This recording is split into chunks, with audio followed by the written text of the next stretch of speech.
बंदी छोड़ सतगुरु रामपाल जी परमेश्वर जी की जय हो। परमपिता परमात्मा सारी सृष्टि के रचनहार कुल मालिक असंख्य ब्रह्मांडों के स्वामी जगत गुरु तीनों लोकों में प्रवेश करके सबका भरण पोषण करने वाले राजाधिराज आत्माधार नाथों के नाथ देवों के देव महादेव सर्वेश्वर महेश्वर मृत्युंजय अजरो अमर आदि अनादि सनातनी प्रभु जगत पिता जगदीश्वर श्री श्री 1008 की उपाधि के वास्तविक अधिकारी अकाल मूरत शब्द स्वरूपी राम वासुदेव सर्वगतम ब्रह्म परम पूज्य प्रथम पूज्य परम संत परम पुरुष परम धनी परम दयालु सत्य कबीर हक्का कबीर अल्लाहु अकबर बाखबर अल्लाह ताला जगत के तारणहार जगत के मुक्तिदाता जगत के जगन्नाथ हारे के सहारे हिंदुओं के राम मुसलमानों के अल्लाह सिखों के वाहिगुरु ईसाइयों के मसीह दया के सागर दयानिधि करुणा के सागर करुणानिधि स्वयंभू परिभू संकट मोचन कष्ट हरण मंगल करण दुख भंजन अविगत कबीर निर्विकार निर्विषम परमात्मा अलय अलेख सतगुरु आदि अनादि सतगुरु असली मर्यादा पुरुषोत्तम असली राम असली कृष्ण असली घनश्याम असली मुरारी राजाओं के राजा महाराजाओं के महाराजा शहनशाहों के शहनशाह सम्राटों के सम्राट भगवानों के भगवान अल्लाहों के अल्लाह प्रभुओं के प्रभु मसीहाओं के मसीह सच्चे वाहिगुरु बाबाओं के बाबा पीरों के पीर सेठों के सेठ जगत सेठ सावड़सा सेठ सर्वगुण संपन्न अनंत कोटि कलाओं के स्वामी अनंत कोटि ब्रह्मांडों के नायक योगियों में महायोगी ध्यानियों में महाध्यानी सिद्धों में परम सिद्ध ज्ञानियों में तत्व ज्ञानी ब्रह्म ज्ञानी महाज्ञानी परम ज्ञानी सर्वश्रेष्ठ ज्ञानी विज्ञानी युवा कबीर समृद्ध कबीर असमवात अमित ओजा सच्चे रहनुमा करीम अल्लाह शुभान अल्लाह दुनिया के अंतिम पैगंबर 8 सितंबर 1951 से गांव धनाना जिला सोनीपत हरियाणा भारतवर्ष की पावन भूमि पे प्रकट रियल कल की भगवान श्री नारायण साकार हरि श्री बाबा साहेब नूर अनंत परमात्मा संत श्रोमणी सतगुरु रामपाल जी परमेश्वर जी के चरण कमल में साध संगति से जुड़े हुए आप और हम सभी सत्सेवक भाई बहनों का अनंत कोटि दंडवत प्रणाम। सत्साई भाई और बहनों, दया पूज्य गुरुदेव भगवान की सतगुरु रामपाल जी परमेश्वर जी की सारी सृष्टि के रचनहार की जिनके विशेष आशीर्वाद से शुभ आशीर्वाद से आप और हम सभी सत्सेवक भाई बहन साध संगति से जुड़कर अपनी आत्मा के कल्याण हेतु गुरुदेव के तत्व ज्ञान को आधार बनाकर मोक्ष प्राप्ति के लिए दृढ़ता के साथ निरंतर आगे की ओर बढ़ रहे हैं। भाई और बहनों, पूज्य गुरुदेव जी के कर कमल से लिखित पवित्र पुस्तक मुक्ति बोध के ऊपर वीडियो बनाने की श्रृंखला जारी है। इसी श्रृंखला में आज हमारा ये 30वें नंबर का वीडियो है। प्रत्येक वीडियो में गुरुदेव भगवान के आशीर्वाद से हमें भक्ति मार्ग के विषय में बहुत कुछ नया जानने समझने और सीखने को मिल रहा है, जिसके चलते हमारा आत्मविश्वास हमारी दृढ़ता इस भक्ति मार्ग पर गुरुदेव के चरणों में निरंतर बढ़ती ही जा रही है। तो आज पवित्र ग्रंथ मुक्ति बोध में परमेश्वर ने बहन द्रौपदी की कथा को शामिल किया है। तो सभी भाई बहन पढ़ते हैं पूज्य गुरुदेव जी के कर कमल से लिखित पवित्र पुस्तक मुक्ति बोध से पेज नंबर 500। ग्रीब पीताम्बर को पार कर द्रौपदी दिनी लीर अंधे को पीन कसी धनी कबीर बधाए चीर। यानी द्रौपदी ने, जब द्रौपदी राजा द्रुपद के यहाँ अनमैरिड थी, कंवारी थी, और द्रौपदी किसी जन्म में परमात्मा की भगत थी और परमेश्वर को यानी गुरुदेव भगवान को सतगुरु रामपाल जी परमेश्वर जी को इस बात का पता था, अंतर्यामी जानते थे कि जब द्रौपदी की शादी हो जाएगी उसके बाद इसका चीर हरण करने का प्रयास किया जाएगा, भरी सभा में इसको नंगा किया जाएगा, निर्वस्त्र किया जाएगा। लेकिन परमात्मा कहते हैं, पहुँचूंगा क्षण एक में जन अपने के काज हिरणाकुश उदर उदारिया नरसिंह जू धर लूं साज। परमेश्वर अपनी प्यारी आत्मा के लिए किसी जन्म में उसके द्वारा किए गए दान पुण्य के प्रभाव से या सत सुमरण के प्रभाव से परमेश्वर उसकी रक्षा के लिए अंततः पहुंच ही जाते हैं। तो गुरुदेव को पता था कि द्रौपदी के प्रारब्ध में इस प्रकार से एक संकट आएगा और उस संकट का निवारण करने के लिए परमात्मा ने द्रौपदी से पहले ही एक लीर कपड़े का दान में ले लिया, एक टुकड़ा कपड़े का दान में ले लिया। जब द्रौपदी जनाना घाट पर अपनी सहेलियों के साथ नहाने गई हुई थी, उधर से परमात्मा भी एक अंधे महात्मा का रूप बनाकर पानी में आके खड़े हो गए। द्रौपदी ने सोचा कि महात्मा जी हैं, दो चार परमात्मा की बातें करेंगे, पहले मैं नहा लेती हूँ। ये सोचकर द्रौपदी ने स्नान किया और उसके बाद ज्ञान चर्चा के लिए जैसे ही महात्मा जी के पास आने लगी तो द्रौपदी ने देखा कि महात्मा जी जल में कुछ ढूंढ रहे हैं। द्रौपदी ने ध्यान से देखा तो पता चला कि महाराज जी का कोपीन अर्थात उनके गुप्तांग का वस्त्र पानी में बह गया है और शर्म के मारे ये बाहर नहीं निकल रहे हैं। यानी परिस्थितियां कुछ ऐसी बनाई परमात्मा ने। अंत में द्रौपदी ने अपनी साड़ी फाड़कर और अंधे महात्मा जी तक पहुंचाई। उस एक लीर के कारण, लीर यानी कपड़े का टुकड़ा, उस एक लीर के कारण परमात्मा ने द्रौपदी का चीर अनंत कर दिया। एक लीर के कारण मेरे हो गए चीर अपार, जो मुझे पहले पता होता मैं देती सब कुछ वार। कि जिस महात्मा को मैंने एक टुकड़ा दिया था कपड़े का, उसके बदले इन्होंने मेरा चीन अनंत बढ़ा दिया। दुशासन जिसमें 10,000 हाथियों जितना बल था, पावर था, उसको भी पसीने आ गए, लेकिन द्रौपदी का चीर हरण नहीं कर पाया। तो भाई और बहनों, वही समर्थ परमात्मा, वही धनी आज आप और हमें बड़े सौभाग्य से पूज्य गुरुदेव जी के रूप में प्राप्त हुए हैं। तो आप और हमने भी अपने गुरुदेव पर तन मन धन से कुर्बान होना है। गरीब पीतांबर को पाड़ कर द्रौपदी दीनी लीर, अंधे को कोपीन कसी धनी कबीर बधाए चीर। आदि पुराण के अंक की वाणी नंबर 503 से 508। द्रौपदी नान चली है गंगा, सैंस सुहेली के सत्संगा। द्रौपदी गंगा में स्नान करने के लिए चली अपनी सैकड़ों सहेलियों के साथ में। द्रौपदी गंग किया स्नाना, धूप दीप दे की न्या ध्याना। अंदरे की कोपीन बहाई, ढूंढत बेर लगी रे भाई। उधर से परमात्मा ने अंधे महात्मा का रूप बनाया और ऐसी लीला कर रहे हैं जैसे वो जल में कोई कपड़ा ढूंढ रहे हैं। ओगट घाट द्रौपदी मेला, देखा अंधरे का सब खेला। चीर फाड़ कोपीन बहाई, द्रौपदी अंधरे आगे लाई। अब द्रौपदी ने अपनी खुद की साड़ी को फाड़कर अंधे महात्मा की तरफ वो कपड़ा पहुंचाने का प्रयास किया। एक तो बही गंग की धारा, दूजे और करी जहां त्यारा। जो पहला टुकड़ा था वो पानी में बह गया, परमात्मा के हाथ नहीं आया। द्रौपदी ने फिर से दूसरा टुकड़ा तैयार किया, अपनी साड़ी को फिर से फाड़ा। 5-7 कोपीन बहाई, द्रौपदी मुख से बोलत नाही। इस प्रकार द्रौपदी ने 5-7 टुकड़े अपनी साड़ी के फाड़ फाड़ के परमात्मा तक पहुंचाने का प्रयास किया, लेकिन वो परमात्मा के हाथ नहीं लगे। भाई और बहनों, वो साड़ी के टुकड़े परमात्मा के हाथ क्यों नहीं लगे, ये भी परमात्मा की एक लीला है। आज वर्तमान में कलयुग की बिचली पीढ़ी में परमात्मा हमें उस घटना के माध्यम से भी एक संदेशा देना चाहते हैं। तो द्रौपदी ने 5-7 टुकड़े कपड़े के परमात्मा की तरफ बहाए पानी में, लेकिन परमात्मा के हाथ नहीं लगे। और द्रौपदी मुख से बोलत नहीं, और द्रौपदी जानबूझकर आवाज नहीं निकाल रही थी, बोलना नहीं चाहती थी कि कहीं मेरी शर्म के मारे ये महात्मा जी गहरे पानी में ना चले जाएं और पानी का बहाव ज्यादा है, कहीं ये बह ना जाए। 5-7 कोपीन बहाई, द्रौपदी मुख से बोलत नाही। लकड़ी के जब दिया लपेटा, अंधरे से ती हो गई बेटा। अंत में द्रौपदी ने परमात्मा की प्रेरणा से एक युक्ति काम में ली।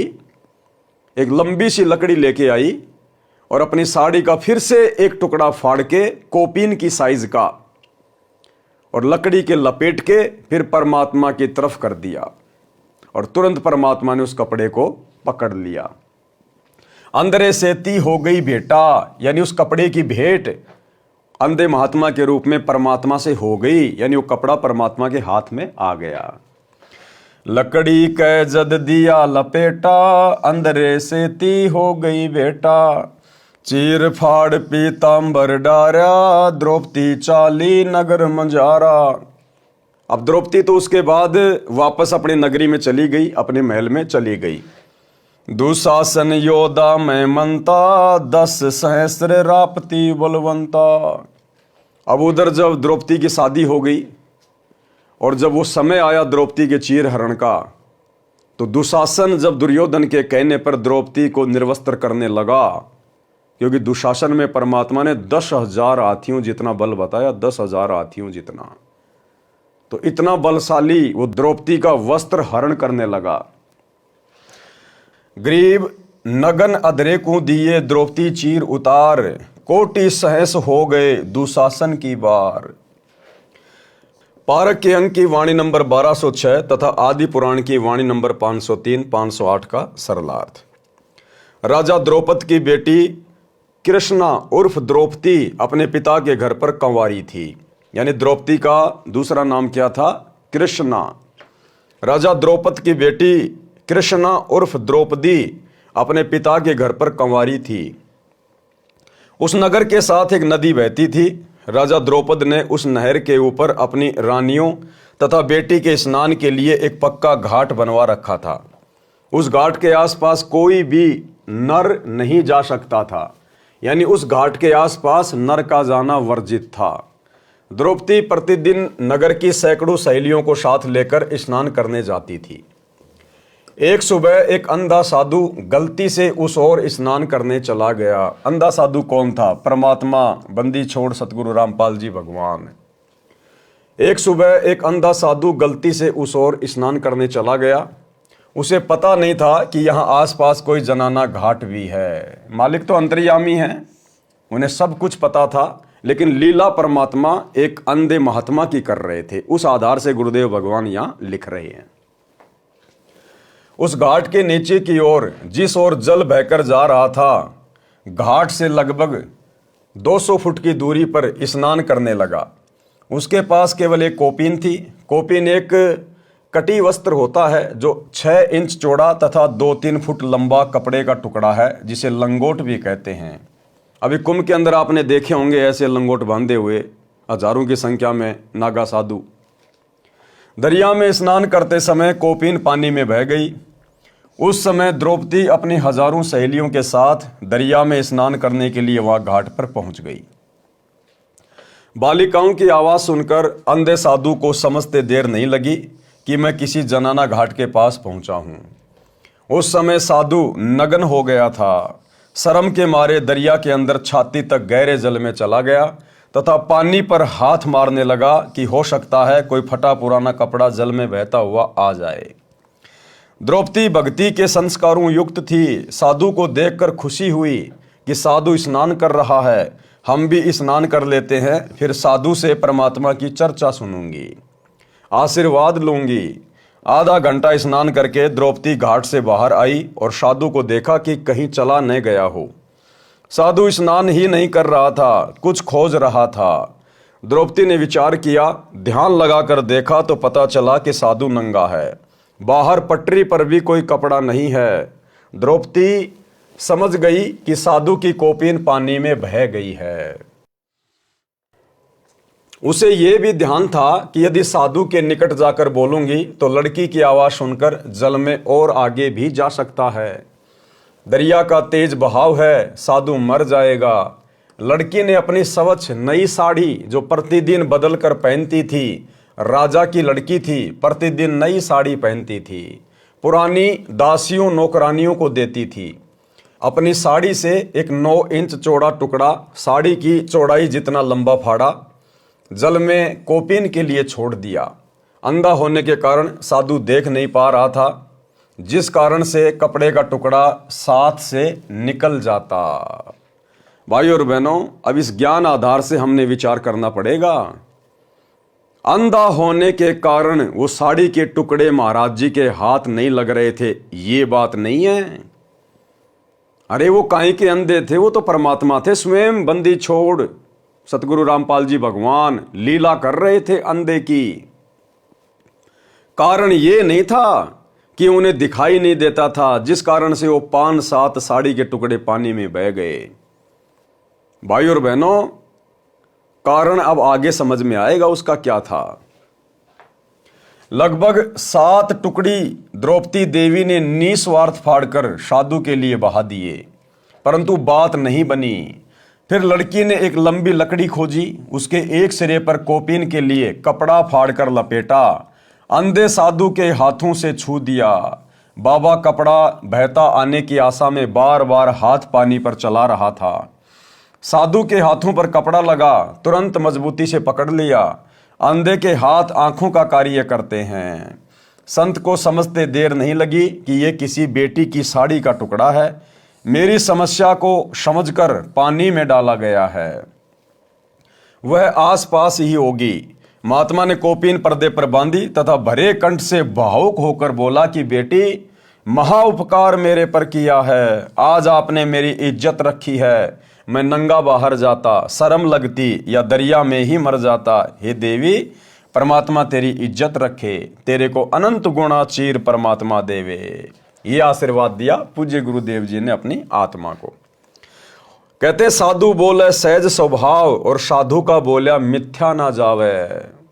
साधु संत महात्मा जो पूर्ण होते हैं, कहते हैं यदि वो स्वाभाविक भी अपने मुख से कोई वचन उच्चारण कर दें, वो भी पूरा होता है। पूरा संत वचन पलटे नहीं, चाहे पलट जाएं ब्रह्मांड।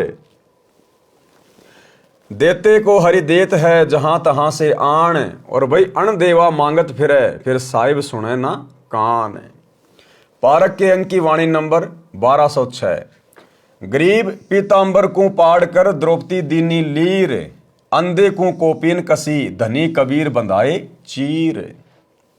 सरलार्थ, द्रौपदी ने अपनी साड़ी के कपड़े में से कपड़े का टुकड़ा, यानी उसको लीर कहते हैं, अंधे महात्मा को दान किया था। अंधे महात्मा ने कोपीन कसकर बांधी, धन्य हुआ। धनी कबीर सबके मालिक कबीर जी ने द्रौपदी का चीर बढ़ाया। द्रौपदी कोपीन दान करके आशीर्वाद लेकर अपने नगर में चली गई। आदि पुराण के अंक की वाणी नंबर 509 से 521। दुर्योधन राजा जहां बोले, द्रौपदी नगर करो पट ओले। द्रौपदी तू ही कर टेरी, राखो लाज मुरारी मेरी। जब दुर्योधन ने आदेश दिया दुशासन को कि हम तो अंधे की औलाद हैं, हमें दिखाई थोड़ी देता है, इसको नंगा करो और मेरी जांग पे बैठाओ। उसी समय द्रौपदी ने देखा कि भाई अब मेरी सहायता करने वाला परमात्मा के अलावा कोई नहीं है। पांचों पांडव जुए में हार चुके थे, वचन में बंध चुके थे। भीष्म पितामह, द्रोणाचार्य और वो योद्धा कर्ण दुर्योधन का मलिन अन्न खाकर उसके दबाव में था। सच्चाई के लिए सर ऊपर करके आवाज नहीं उठा पा रहे थे। द्रौपदी ने देखा अब तो परमात्मा के अलावा कोई नहीं बचा पाएगा। तब आत्मा से पुकार की थी, आत्मा से। तब वो परमात्मा अपनी आत्मा की शुद्ध लेता है। दुर्योधन राजा जहां बोले, द्रौपदी नगर करो पट ओले। द्रौपदी तू ही कर टेरी, राखो लाज मुरारी मेरी। विदुर कहे ये बंधु थारा, एक कुल एक परिवारा। विदुर के मुख पर लग्या थपेड़ा, तू तो है पांडवों का चेहरा। अब उस सभा के अंदर परमात्मा ने बताया केवल एक भक्ति बीज था, एक धर्मात्मा था, विदुर, जिसने सच को सच कहा। और गुरुदेव ने बताया कि पंचायती का यह लक्षण होता है, या तो पंचायत में बैठो मत, सभा में बैठो मत, और अगर बैठो तो सच को सच कहो, बात को बात कहो। यदि आपकी बात कोई नहीं मानता है तो सभा को छोड़ देना चाहिए, अन्यथा फिर वो दोषी बनता है। तो विदुर ने कहा कि भाई दुर्योधन तू ये क्या कर रहा है? अरे ये द्रौपदी, अरे तुम्हारे तो घर की बहू है, अरे तेरी भाभी है, तेरी माँ समान है। कल को ये बात जब बाहर जाएगी, समाज में जाएगी, दुनिया तुम्हारे मुंह पे थूकेगी कि अपने घर की इज्जत खुद ही बर्बाद कर दी, अपने घर की इज्जत खुद ही लुटा डाली। विदुर कहे ये बंधु थारा, एक कुल एक परिवारा। विदुर के मुख पर लग्या थपेड़ा, तू तो है पांडवों का चेहरा। तू तो है बांदी का जाया, विषम द्रोण कर्ण मुस्काया। परमात्मा ने बताया उस सभा में केवल एक भक्ति बीज था, एक धर्मात्मा था, विदुर। और विदुर ने खड़े होकर कहा कि भाई दुर्योधन, तू ये क्या कर रहा है? अपने घर की इज्जत खुद ही उतार रहे हो। कल को समाज क्या कहेगा? सर उठा के बात करने लायक नहीं रहोगे। अरे पांडव तो तुम्हारे भाई बंधु हैं, ये द्रौपदी तेरी भाभी है, तेरी मां समान है, तू क्या करने जा रहा भाई? जरा सोच विचार कर। जब विदुर ने समझाना चाहा तो इतने में दुशासन ने अपने चाचा के मुख पर थप्पड़ मारा, विदुर के। और दुर्योधन ने कहा कि तू तो पांडवों का चेला है, हमेशा उन्हीं की पक्ष की बातें करता है, क्योंकि तू तो बांदी से पैदा हुआ है, इसलिए तेरी सोच बांदियों जैसी है, नौकरों जैसी है। जब ये बातें सुनी इस प्रकार की और दुशासन ने जब अपने चाचा विदुर के मुख पर थप्पड़ मारा तो गुरुदेव ने बताया कि वो भीष्म पितामह, वो कर्ण और द्रोणाचार्य वो मुस्कुरा रहे थे। भाइयों और बहनों, ये कथाएं हमें बहुत गहरी शिक्षा देती है। परमात्मा ने बताया या तो पंचायत में बैठो मत, या तो सभा में बैठो मत न्याय करने के लिए। और अगर बैठते हो तो बात को बात कहना चाहिए, सच को सच कहना चाहिए। कोई भय नहीं होना चाहिए, कोई डर नहीं होना चाहिए, लाभ हानि की चिंता नहीं होनी चाहिए। और यदि सभा में आपकी कोई बात नहीं मानता है तो फिर उस सभा में नहीं बैठना चाहिए, वहां से उठ के चल देना चाहिए, अन्यथा व्यक्ति दोषी बनता है। पुण्यात्मा परमात्मा बताते हैं कि सोना सजन और संत ये टूट जुड़े 100 बार, दुर्जन और पाका कलश एक धक दरार। जैसे मटका होता ना गड़ा पक्का, वो एक बार थोड़ी सी क्रैक हो गया तो दोबारा नहीं सेट हो सकता, उसको कितना कुछ कर ले उसमें नारी की नारी वो पहचान रहेगी। ऐसे दुष्ट व्यक्ति एक बार नाराज हो गए वो सेट नहीं होते। और सोना और सजन अच्छे आत्मा और संत भक्त थोड़ी एक बार कवा सुनी हो भी गई तो कभी याद भी नहीं रखते मेरी इसकी कभी लड़ाई हुई थी, ऐसा स्वभाव होता है। जैसे सोने का कोई आभूषण है उसको टुकड़े कर दिए और फिर दोबारा उसको बना दिया जाता है आभूषण, उसकी पहचान भी नहीं रहती, ऐसा मेल खा जाता है। तो दुर्योधन जो था वो पाका कलश था, एक के बात पर इतना दुख मान गया कि नो कर दूंगा वह कर।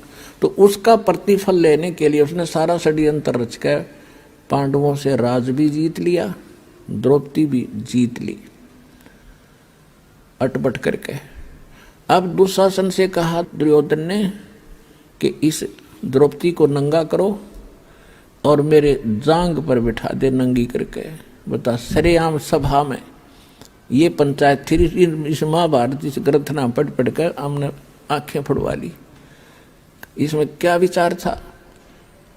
अब वहां सारी सभा बैठी, भीष्म पितामह द्रोणाचार्य और कर्ण जैसे योद्धा, और भीष्म पितामह तो उनका दादा था और द्रोणाचार्य गुरु और कर्ण एक बहुत बड़ा योद्धा थे, और तीनों के तीनों ये वैसे भी सूरवीर थे। तो वहां किसी ने भी ये नहीं कहा दुर्योधन तो के जुल्म कर रहा है, अरे बेवकूफ ये क्या करने जा रहा है तू। देखो सभा पंचायत के अंदर एक नियम होता है, जो नेक व्यक्ति हो जायज बात कहे और कोई ना मानने तो उठ कर चला जा, सभा त्याग देनी चाहिए, वहां रहना भी दोष लगे। तो जब उन्होंने ये कर्म शुरू किया उसी समय विदुर खड़ा हुआ। विदुर ने कहा कि रे नालायक को क्या कर रहे हो तुम, अपनी बहू को और बेइज्जत कर रहे हो। कौरव और पांडव चाचा ताऊ के हो तुम, तुम्हारी और इसकी इज्जत में कौन सा फर्क है। बाहर के लोग ने कहेंगे अपनी इज्जत आप पर तार दी ने। कहते हैं विदुर कहे ये बंधु थारा, एक के कुल एक के पर वो परिवार। विदुर के मुख पर लगा थपेड़ा, तू तो है पांडवों का चेहरा। अब दुशासन ने अपने चाचा विदुर का थप्पड़ मारा कि तू तो इनका चमचा है, पांडवों की ओर बोलता हमेशा। और वो कह था न्याय की बात कि भाई इसे तो पांडवों की बहू, ऐसी कौरवों की। बता इसमें किसकी इज्जत खराब, अपनी इज्जत आप ही खराब कर रहे हो।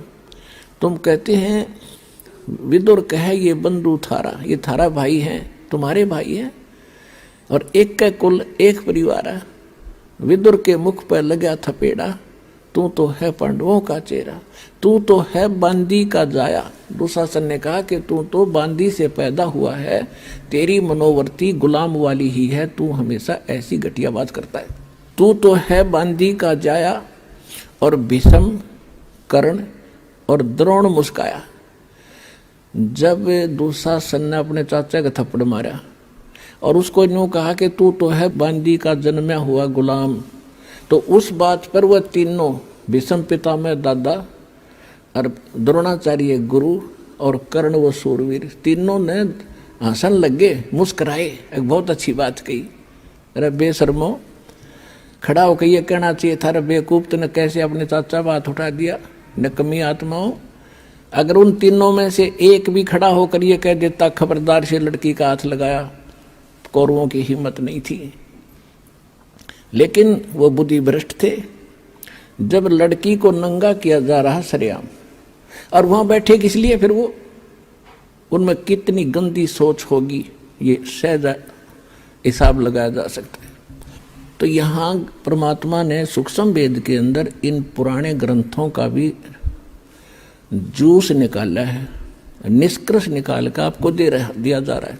तो केवल एक भक्ति बीज था, धर्मात्मा विदुर, जिसने सच बात कही।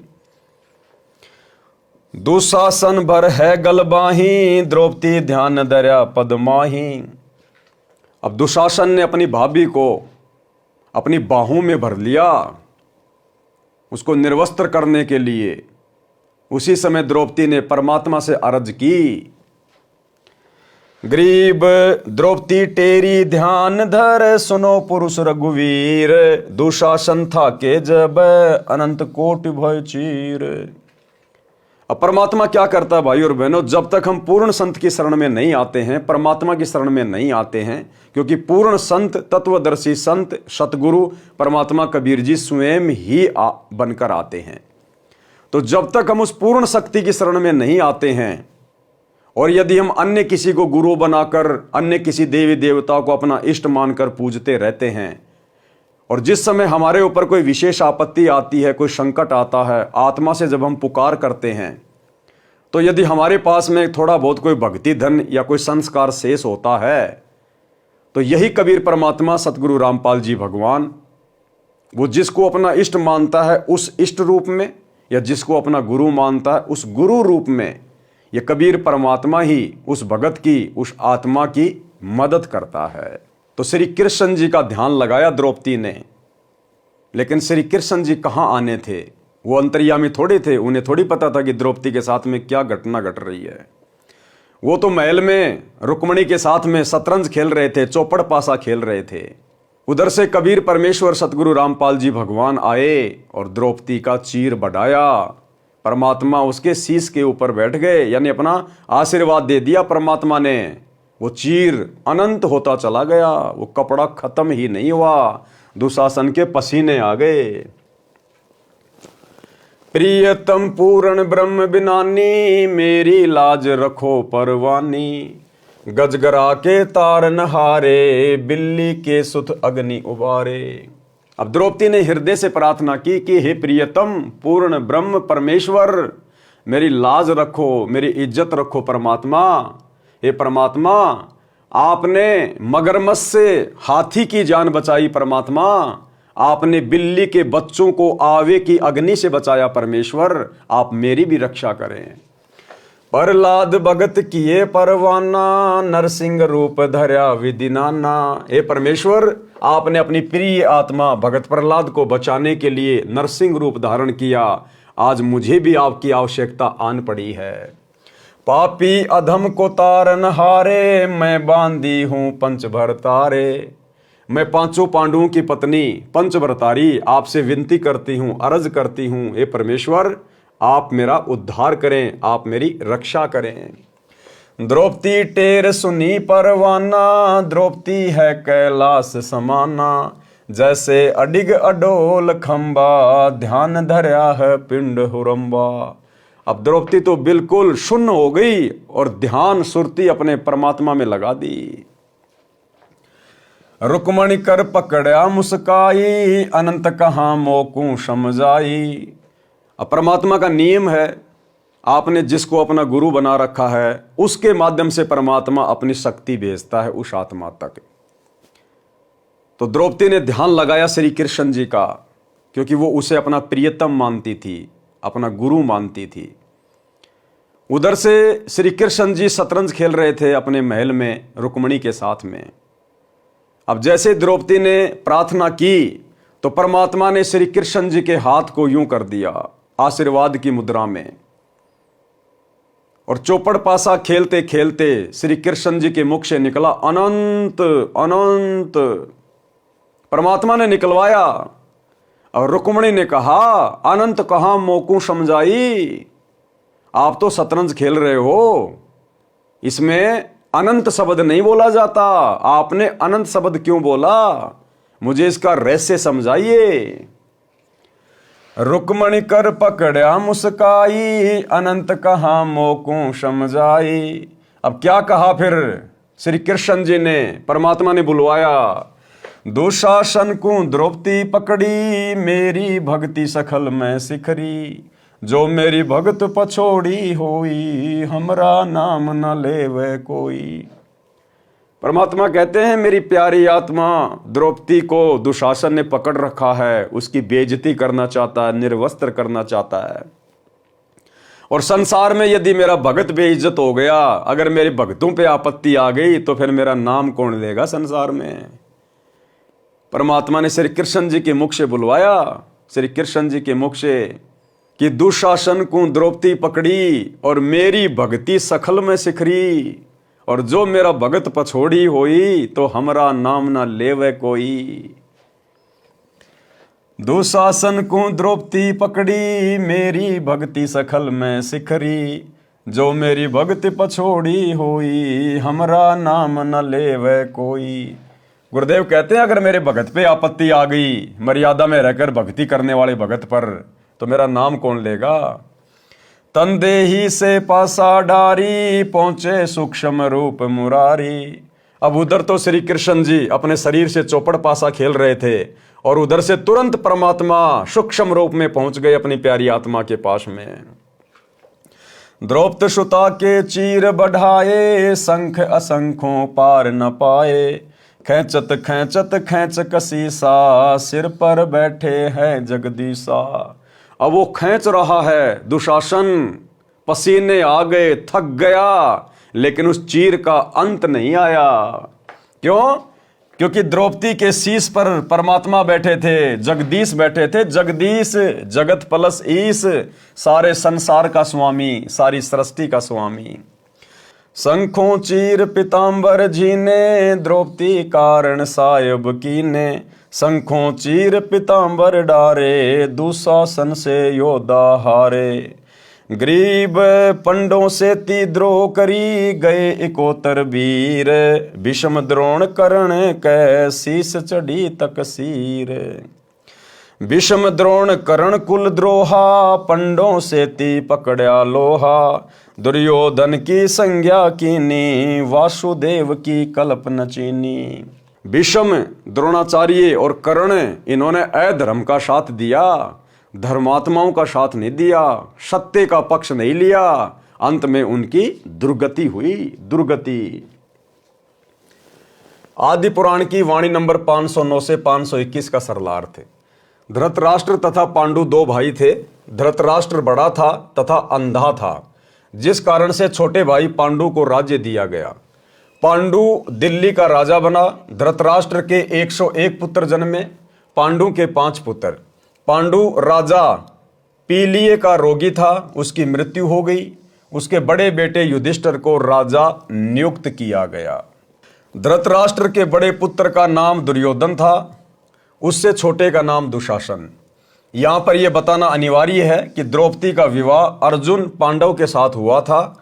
पांडव 5 भाई थे, युधिष्ठिर, अर्जुन, ये कुंती रानी से जन्मे थे। पांडव राजा की 2 रानियां थी। माद्री पांडव राजा के साथ सती हो गई थी। तब तक अर्जुन का विवाह द्रौपदी से नहीं हुआ था। जब स्वयंवर में मछली की आंख में तीर मारकर अर्जुन ने द्रौपदी के विवाह की शर्त पूरी कर दी थी, तो राजा द्रौपद ने अपनी बेटी द्रौपदी का विवाह अर्जुन से कर दिया। उस समय स्वयंवर में 5 पांडव गए थे। जब द्रौपदी को लेकर 5 पांडव घर आए तो कुंती माता महल के अंदर थी, दरवाजा बंद था। युधिष्ठिर ने आवाज लगाई, माता जी दरवाजा खोलो, आपके 5 पुत्र आए हैं, एक अनमोल वस्तु लाए हैं।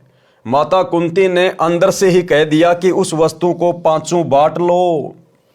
जब कुंती ने बाहर आकर देखा तो एक बहू लाए हैं। माता ने कहा कि बेटा, माता के वचन का पालन करना होगा, ये तुम 5 की पत्नी हो रहेगी।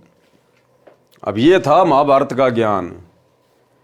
अरे अगर गलती से कह भी दिया कि इस वस्तु को आपस में बांट लो, तो चलो खाने पीने की वस्तु होती तो आपस में बांट लेते।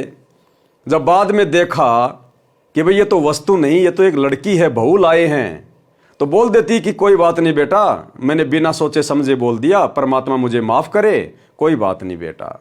लेकिन भाई और बहनों, काल ने ये कहानी इसी प्रकार से घटित करवानी थी। राजा युधिष्ठिर ने एक अति सुंदर महल पूर्ण रूप से ग्लास का बनवाया था, यानी शीशे का बनवाया था। एक दिन द्रौपदी सिर पर घड़ा लेकर प्रतिदिन की तरह तालाब से पीने का पानी लेकर घर पर आई थी। उसी समय दुर्योधन भी पांडवों के शीश महल को देखने के लिए आया, तो उसकी टक्कर शीशे की दीवार से हो गई, क्योंकि पता नहीं लगता था कि आगे खाली स्थान है या दीवार है। टक्कर लगने से दुर्योधन धड़ाम से गिरा। द्रौपदी जोर जोर से हंसी तथा व्यंग किया कि अंधे की संतान अंधी ही होती है। इस बात का दुर्योधन ने बहुत दुख माना तथा प्रतिशोध लेने का अवसर तलाशने लगा। गुरुदेव भगवान कहते हैं कि तीर कमान से और बात जुबान से एक बार निकलने के बाद वापस नहीं आती है, इसलिए भक्तों ने बहुत सोच समझ के अपनी जुबान से शब्द निकालने चाहिए। अब वही तो बात है ना, कहते हैं तीर कमान से और वचन जुबान से निकलने के बाद वो वापस नहीं आता। तो सोच समझ कर हमने हर क्रिया बोल चाल करनी चाहिए। भाई और बहनों, ये द्रौपदी की गलती थी, क्योंकि द्रौपदी कालवश थी। काल ने इस घटना को इसी प्रकार से घटित करवाना था द्रौपदी के माध्यम से। लेकिन आप और हम भगत भाई बहनों ने इस महाभारत से शिक्षा लेनी है कि हम भगत भाई बहनों ने कोई भी कुवचन, कोई भी ऐसा व्यंग जो आगे चलकर हमारे लिए परेशानी पैदा कर दे, हम भक्तों ने अपने मुख से नहीं निकालना चाहिए। परमात्मा कहते हैं, जिव्या तो वाहे बली जो रटे हरि को नाम, नहीं तो काट के फेंक दियो मुख में बलो ना चाम। हमें इस जिव्या से उच्चारण करने के लिए परमात्मा ने अमर मंत्र दे दिए, अमर सत्संग दे दिए, सतगुरु की महिमा कीजिए। हमने इस जिव्या का दुरुपयोग नहीं करना है, बहुत सोच समझकर शब्दों का इस्तेमाल करना है। और दूसरी बात, यदि हम भगत भाई बहनों को कोई कुवचन बोल भी दे, कोई व्यंग मार दे, तो हम भगत भाई बहनों ने दुर्योधन की तरह उस बात को पकड़ के नहीं बैठना चाहिए। यह भी एक भगत का लक्षण नहीं होता है। परमात्मा कहते हैं, साधु सज्जन और सोना टूट जुड़े सोबार, दुर्जन कुंभ कुमार का एक धक्के दरार। जिस प्रकार साधु यानी भगत और सज्जन यानी अच्छे इंसान और सोना जो एक धातु होती है, उनको कितनी ही बार आपस में तोड़ दो, मरोड़ दो, यानी संतों को चाहे कोई गाली दे दो, चाहे संतों से कोई बुरा व्यवहार कर लो, अगर छोटी मोटी बात को लेकर संतों में भक्तों में कोई विवाद हो गया, झगड़ा हो गया, तो जो संत होते हैं, साधु होते हैं, सज्जन पुरुष होते हैं, वो उस बात को अपने दिल पर लेके नहीं बैठते दुर्योधन की तरह। वो वापस एक दूसरे से माफी मांग के वैसे ही हो जाते हैं जैसा कभी उनके बीच कभी कोई विवाद हुआ ही नहीं। तो ये तो है संतों के लक्षण, भक्तों के लक्षण। और जो बात को गांठ मार ले वो है दुर्योधन। तो संतों भक्तों में ये अवगुण नहीं होना चाहिए। संतों को भक्तों को सोने का जैसा होना चाहिए। सोने धातु को कितनी बार आग में पिघला लो, फिर से नया गहना बना लो। आपने सोने की धातु का कोई भी गहना बना लिया, आप फिर से उसको पिघला के आप फिर से कोई नया गहना बना सकते हैं। तो इसी प्रकार संतों को, भक्तों को सहनशील, विनम्र और अधीन होना चाहिए।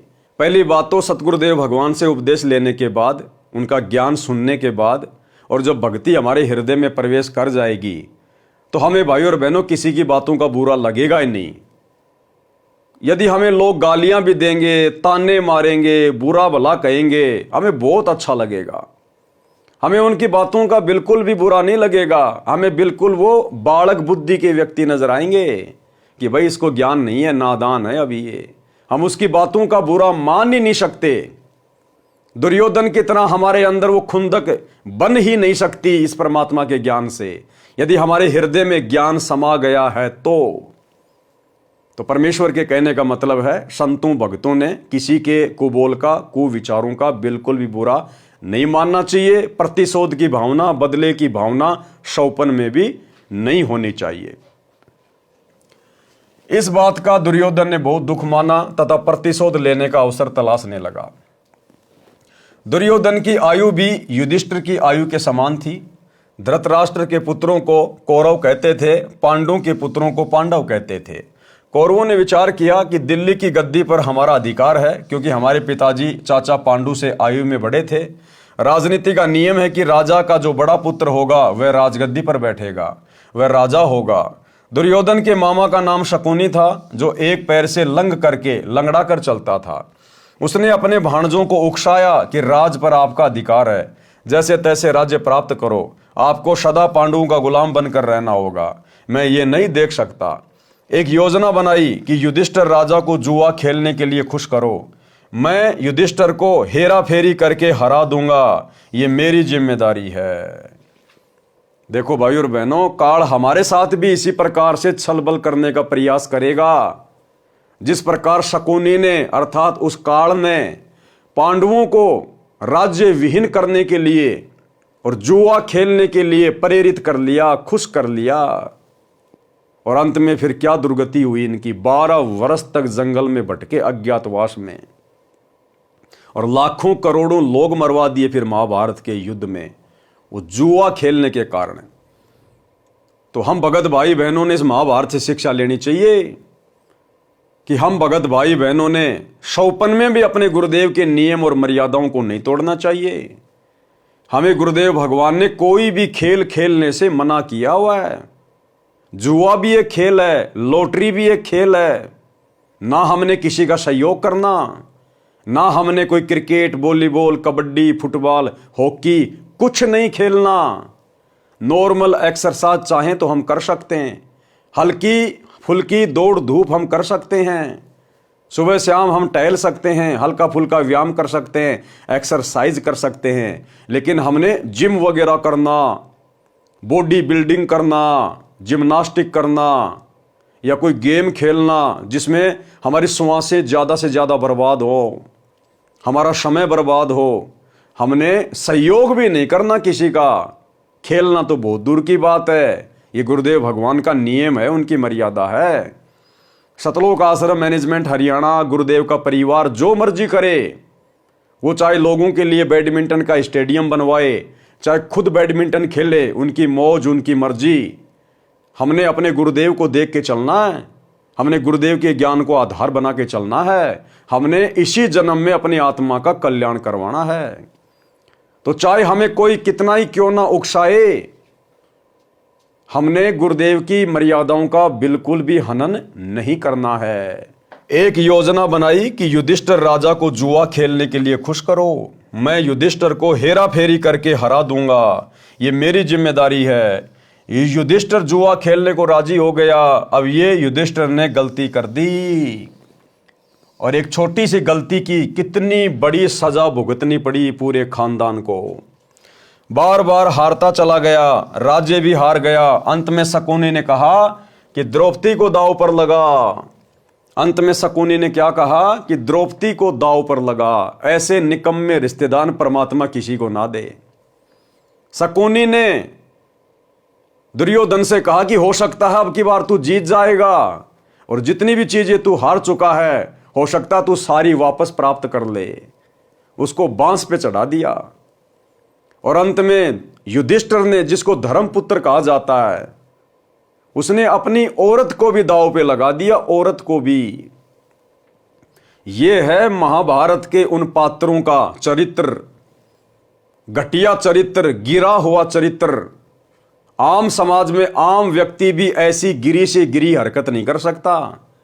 अपनी औरत को, अपने घर की इज्जत को जुए में नहीं लगा सकता, दांव में नहीं लगा सकता।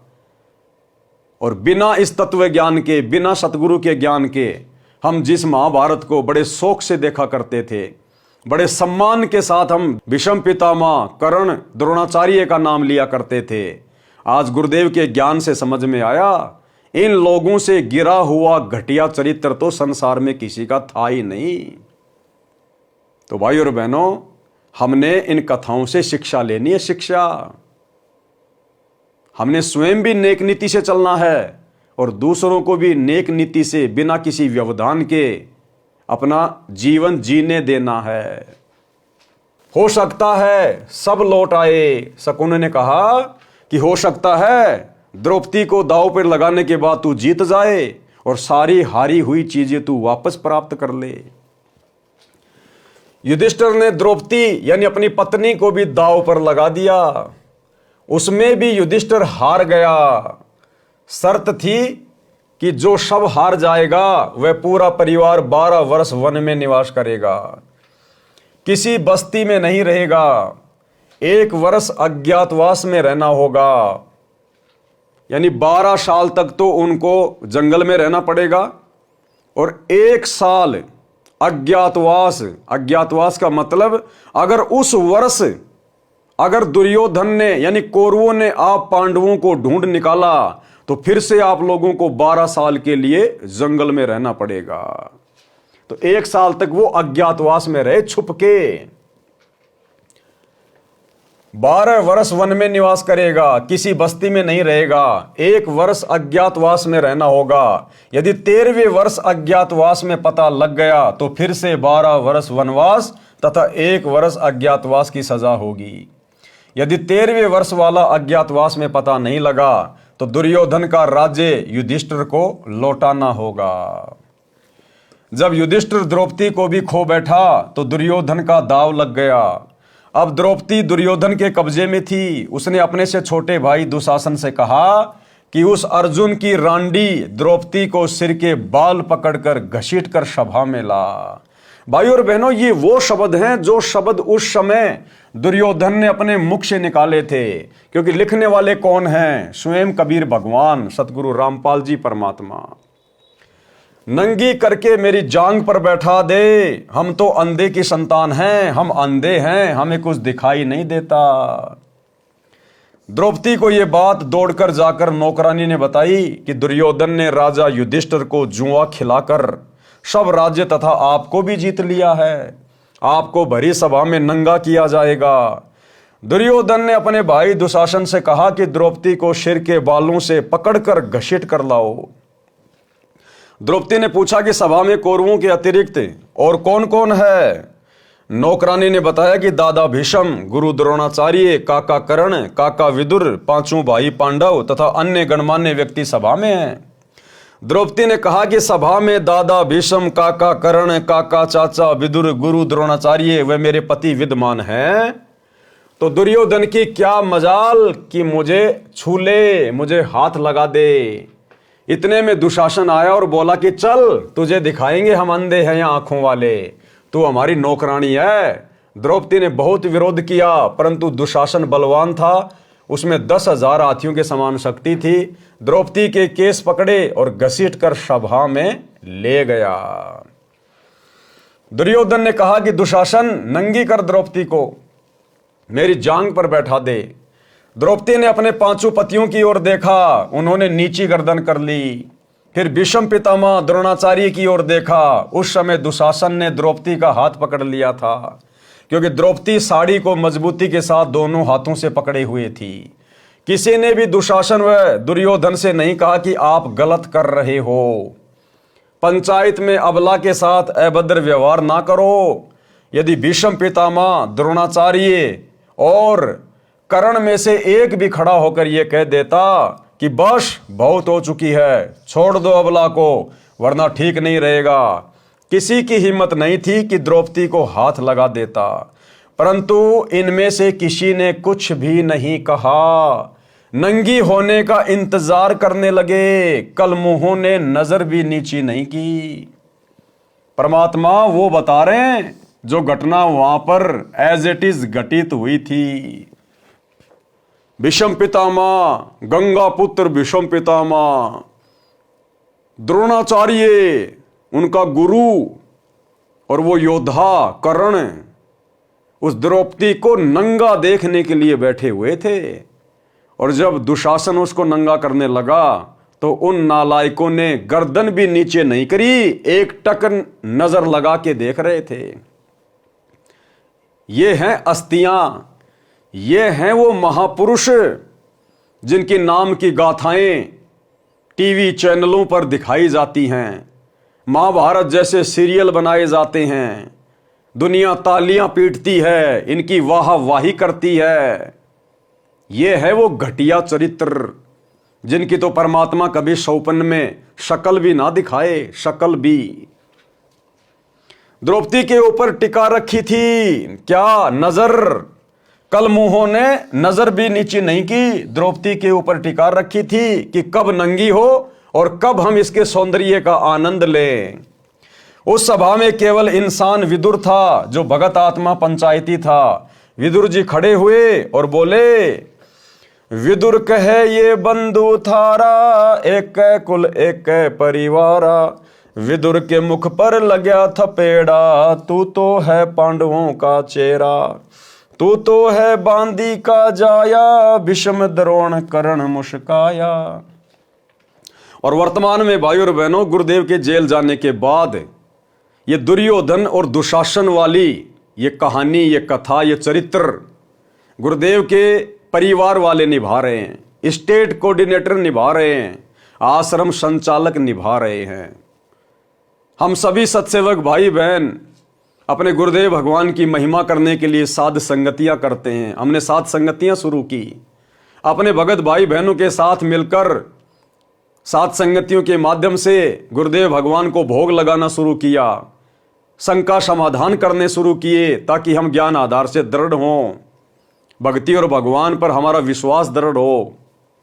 लेकिन ये सारी बातें इन कौरवों को पसंद नहीं आई और इन्होंने तरह तरह से साथ संगतियों में आकर व्यवधान डालना शुरू किया। भगत भाई बहनों को लठों से मारा, मुकदमे करवाए, जेल करवाई, गालियों की सीमा नहीं।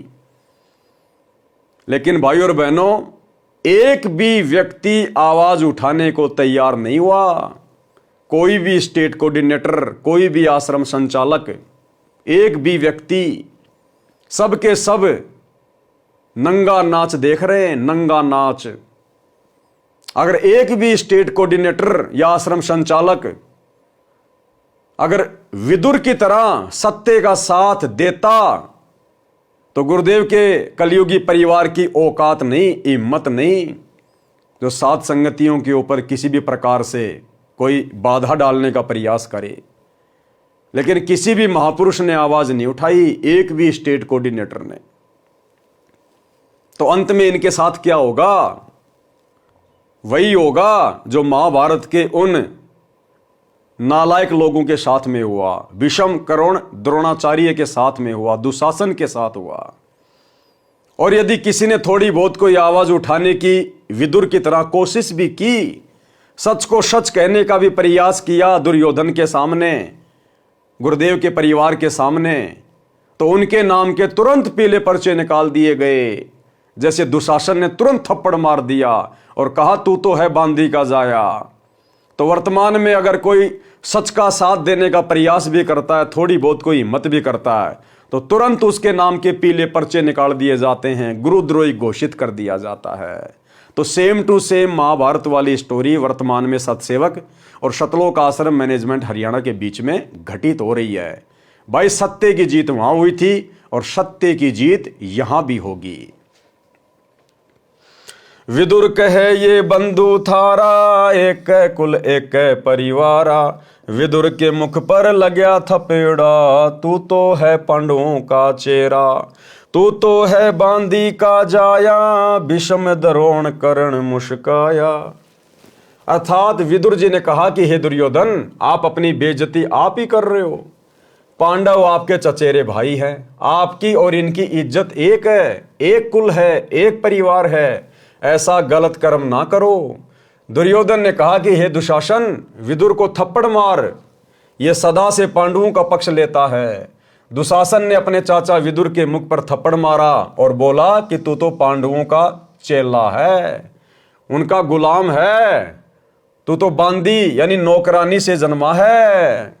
ठीक इसी प्रकार कोई भी भगत भाई बहन इन आश्रमों में या कोऑर्डिनेटरों से या गुरुदेव के बेटा बेटी भाई बंधु रिश्तेदारों से साथ संगति के वीडियो देखकर या वैसे भी जो कुकर्म ये कर रहे हैं, ज्ञान विरुद्ध कर्म जो कर रहे हैं, अगर कोई भगत भाई बहन इनको सही मार्ग पर चलने की शिक्षा देता है, इनको इनके अवगुणों से परिचित करवाता है, तो ये भी तुरंत आदेश दे देते हैं, तुरंत कह देते हैं, लगता है तू गुरुद्रोही के वीडियो देखता है, लगता है तू पवन दास के संपर्क में है, तू तो पवन दास की भाषा बोल रहा है।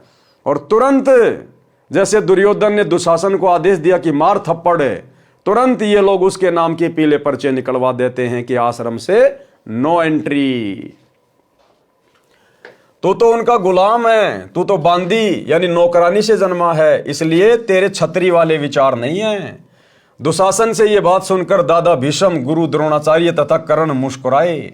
विदुर जी सभा छोड़कर चला गया, वह अत्याचार तथा नंगापन नहीं देख पाया और अंत में उसकी जान बची। अंत में परमात्मा ने विदुर को बचाया। परमात्मा ने विदुर में प्रेरणा करके तीर्थों की यात्रा पे भेज दिया। महाभारत के युद्ध के बाद में आया। एक सच्चे पंचायती का कर्तव्य बनता है कि वह सभा में सत्य का पक्ष ले। यदि कोई नहीं मानता है तो सभा छोड़कर चला जाए। लेकिन भाई सतलोक आश्रम मैनेजमेंट हरियाणा की सभा लोग नहीं छोड़ रहे, बिल्कुल अधर्म के पाड़े में हैं, झूठ के पाड़े में बैठे हैं। क्यों नहीं छोड़ पा रहे ये कोऑर्डिनेटर? क्यों? क्योंकि सतलोक आश्रम मैनेजमेंट हरियाणा का मलिन अन्न खाकर इनकी बुद्धि भ्रष्ट हो चुकी है। सच क्या है, झूठ क्या है, इनको सब पता है। मुझ पवन दास के वीडियो सबसे पहले यदि कोई देखता है तो कोऑर्डिनेटर, गुरुजी का परिवार। उसके बावजूद भी ये लोग जानबूझकर सांची तजकर बैठे हैं। अंत में क्या होगा इनके साथ में? विदुर जी ने कर्तव्य पूरा किया। जब द्रौपदी ने देखा कि मैं जिनको अपना संरक्षक मानती थी, जिन बड़े बुजुर्गों पर विश्वास करती थी कि ये कभी अबला को नंगा नहीं होने देंगे, ये मेरी भूल थी। अपना तो परमात्मा है। कौन है? परमात्मा। ठीक इसी प्रकार भाइयों और बहनों, हमने भी शिक्षा लेनी है। सतगुरुदेव भगवान के अलावा, इस परमात्मा के अलावा हम आत्माओं का कोई भी संरक्षक नहीं है, हमारा कोई भी रक्षक नहीं है। गुरुदेव भगवान हमें बार बार कहते हैं कि बच्चों, इस मार्ग में आने के बाद आपने हर प्रकार से अपने गुरुजी के प्रति समर्पित रहना होगा। आपने किसी से कोई उम्मीद नहीं करनी, कोई आशा नहीं करनी। अगर उंगली के चोट भी लग जाए तो भी अपने गुरुजी पर आश्रित रहना है। भले ही उसका माध्यम कोई डॉक्टर बने, कोई जो है मेडिसिन बने, लेकिन आपने अपने गुरुजी से ही अरदास करनी है कि ठीक करेंगे तो मेरे गुरुजी करेंगे। हमने इस कदर समर्पित होना अपने गुरुजी पर। हमारे ऊपर चाहे कैसी भी आपत्ति आओ, कैसी भी परेशानी आओ, कैसी भी समस्या हो, हमने अपने रिश्तेदारों से, यार दोस्तों से, हमने किसी से मदद की कोई इच्छा करनी नहीं है, कोई उम्मीद लगानी नहीं है। हम पतिव्रता पद की भक्ति कर रहे हैं और एक पतिव्रता औरत हर मुसीबत में केवल अपने पति का सहारा तकती है, किसी अन्य का नहीं। तो भले हमारे साथ में कुछ भी बीते, कुछ भी हो, कितनी बड़ी हानि होती दिखाई दे, परमात्मा कहते हैं विश्वास रखना अपने गुरुदेव भगवान पर। वो आपत्ति ऐसे टल जाएगी जैसे हवा चलने से बादल दूर दूर भाग जाते हैं। तो भाइयों और बहनों, हमने इस कथा से शिक्षा लेनी है केवल अपने गुरुजी से हमने और किसी से कोई उम्मीद नहीं लगानी है। जिन बड़े बुजुर्गों पर विश्वास करती थी कि ये कभी अबला को नंगा नहीं होने देंगे, ये मेरी भूल थी। अपना तो परमात्मा है। द्रौपदी श्री कृष्ण को गुरु बनाए हुए थी। आपत्ति में गुरुजी को याद किया जाता है। आपत्ति में किसको याद किया जाता है? गुरुजी को। शिक्षा दे रहे हैं परमात्मा कि आप भक्तों पर यदि कभी कोई आपत्ति आ जाए, पहली बात तो शत भक्ति मर्यादा में रहकर करने वाले भगत भाई बहनों पर आपत्ति परमात्मा आने नहीं देता। और फिर भी यदि कोई आपत्ति आ जाए तो परमात्मा कहते हैं कि वो तुम्हारी परीक्षा होगी। गुरु तुम्हें चेक करेगा कि तुम अपने गुरुजी पर आश्रित होना सीखे या नहीं सीखे।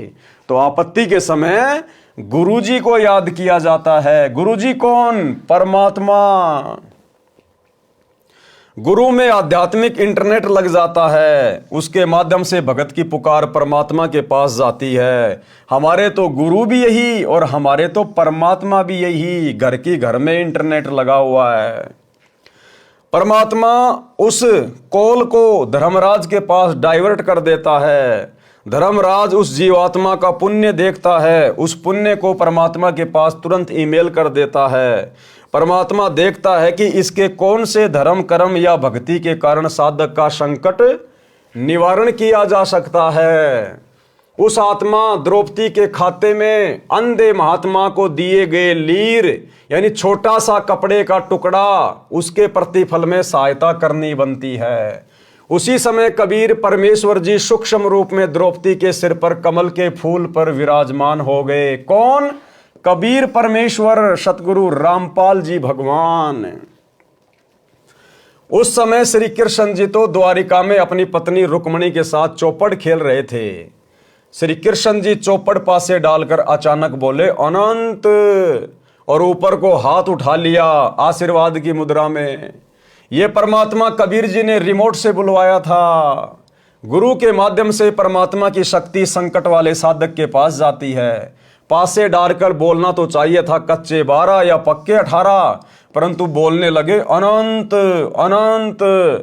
तब रुक्मणी ने श्री कृष्ण जी का हाथ पकड़ा जो आशीर्वाद के लिए उठा हुआ था। पूछा कि ये अनंत किस लिए कहा, मुझे समझाओ। श्री कृष्ण जी की दिव्य दृष्टि परमात्मा ने खोल दी। कहा कि दुशासन ने द्रौपदी को पकड़ रखा है, उसका चीर उतारना चाहता है। हमारी भक्ति 3 लोक में सबसे ऊंची सखल में शिखरी है। हमारे भगत की हार हो गई तो हमारा नाम कौन लेगा? इसी प्रकार भाई और बहनों, धरती पर आज वही परमात्मा प्रकट है और हमारा सौभाग्य, हम डायरेक्ट उनसे जुड़े हुए हैं, हम उनकी शरण में हैं। अरे यदि कोई आपत्ति आती है तो हम जरा अपने गुरु पे विश्वास तो करके देखें एक बार। परमात्मा यही तो चाहते हैं कि बच्चों आने दो आपत्ति, देखते हैं आपत्ति बड़ी है या तुम्हारा गुरु बड़ा है। तुम एक बार विश्वास तो करके देखो अपने गुरु पर, अपने भगवान पर, तेरी आपत्ति का समाधान करता है या नहीं करता है। गुरुदेव भगवान कहते हैं जय हमरा भक्त पछोड़ी होई तो हमरा नाम ना लेवे कोई। उसका चीर उतारना चाहता है। हमारी भक्ति 3 लोक में सबसे ऊंची यानी सखल में शिखरी है। हमारे भगत की हार हो गई तो हमारा नाम कौन लेवेगा? ये सब कुछ परमात्मा कबीर जी श्री कृष्ण जी से बुलवा रहे थे ताकि परमात्मा में आस्था मानव की बनी रहे। काल चाहता है कि मानव गलत साधना करे, उससे उसको कोई लाभ ना हो, नास्तिक हो जाए। अंधा बाबा की भूमिका भी स्वयं परमात्मा कबीर जी ने ही की थी। शुरू में तो गुरु जी ने क्या लिखा कि एक अंधा महात्मा था, उसको पता नहीं था, दिखाई नहीं दे रहा था। और अब लास्ट में क्या कह रहे हैं? उस अंधे महात्मा की भूमिका भी परमात्मा कबीर जी ने निभाई थी। तो ठीक इसी प्रकार भगत भाई बहनों, परमात्मा अपने आप को छुपाए हुए हैं। सन 1994 से सतगुरु रामपाल जी यानी स्वयं कबीर परमात्मा ने ही अपना यथार्थ 13वां कबीर पंथ चलाया है। 8 सितंबर 1951 को सतगुरु रामपाल जी अर्थात ये कबीर परमात्मा प्रकट हुए हैं। अगर ज्ञान को आधार बनाकर वर्तमान में इस सत्य को स्वीकार कर लेंगे तो हमारा भला, अन्यथा अंत में तो पूरी दुनिया ऊपर को हाथ करके रोएगी। जिस प्रकार मगर से जब परमात्मा सह शरीर गए तो सब लोग आपस में एक दूसरे से गले लग लग के रो रहे थे कि हम तो परमात्मा को पहचान नहीं पाए, हम जान नहीं पाए, हमने तो घर आए भगवान को हाथों से गवा दिया। तो भाई और बहनों, अंत में ऐसा ना हो फिर कि आप और हम भगत भाई बहन भी इसी प्रकार से आंखों से आंसू निकाल निकाल कर रोए। अंधा बाबा की भूमिका भी स्वयं परमात्मा कबीर जी ने ही की थी, जिस कारण से उस साड़ी के कपड़े के टुकड़े का इतना अधिक फल मिला। यदि कबीर परमात्मा द्रौपदी की सहायता न करता तो द्रौपदी नंगी हो जाती। परमात्मा कबीर जी ने परमात्मा में आस्था बनाए रखने के लिए ये अनहोनी करनी थी। द्रौपदी के चीर को बढ़ाकर विश्व विख्यात चमत्कार कर दिया, जो आज तक परमात्मा का गुणगान हो रहा है। कृष्ण जी के तो अनेकों भगत है, किसी अन्य के लिए ऐसा चमत्कार नहीं हुआ। मेरे संत रामपाल दास की लोहे के तारों की जाली जो खिड़कियों पर मच्छरों के बचाव के लिए लगाई जाती है, वह कबीर परमात्मा ने लगभग 1 फुट बढ़ाई। परमेश्वर ने विश्वास दिलाने के लिए स्वयं ही अपने घर की जाली बढ़ाई कि भाई तुम्हारे 3 लोक के भगवानों ने, अगर तुम मानते हो कि द्रौपदी की साड़ी, द्रौपदी का चीर श्री कृष्ण जी ने बढ़ाया था। अब बढ़ाया किसने था वो तो आज आ गया सबके सामने। श्री कृष्ण जी के तो खाली फोकट की महिमा बनी थी भक्ति पर जीवों को लगाए रखने के लिए, बाकी करने धरने वाले तो स्वयं गुरुदेव भगवान ही थे। लेकिन चलो मान के चलते हैं कि द्रौपदी का चीर यानी उसकी साड़ी श्री कृष्ण जी ने बढ़ा दी। अरे भैया, तुम्हारे 3 लोक के भगवान ने तो केवल एक कपड़े का टुकड़ा बढ़ाया और परमात्मा ने यह साबित कर दिया कि हमारे बंदी छोड़ने। कबीर परमात्मा ने तो लोहे को बढ़ा दिया, लोहे का, कि कपड़ा छोड़ो, हमारे परमात्मा तो लोहा बढ़ा दे, लोहा। तो ये उदाहरण परमेश्वर ने अपनी मर्जी से जानबूझकर स्वयं के साथ घटित किया। इनके अलावा और कोई कबीर परमात्मा नहीं है जो लोहा बढ़ा दे। यही है वो मालिक सतगुरु रामपाल जी भगवान, जिन्होंने द्रौपदी का कपड़ा भी बढ़ाया और स्वयं की लोहे की जाली भी बढ़ाई। मेरे शिष्यों को कबीर परमात्मा की भक्ति से अनेकों अनहोनी हो रही है। उस समय जब द्रौपदी रानी का चीर हरण हो रहा था, कृष्ण जी तो द्वारिका में रुक्मणी के साथ चौपड़ खेल रहे थे। रुक्मणी ने सबको बताया कि श्री कृष्ण ऐसे ऐसे बोले, वे तो चौपड़ भी खेलते रहे और द्रौपदी का चीर भी बढ़ा दिया।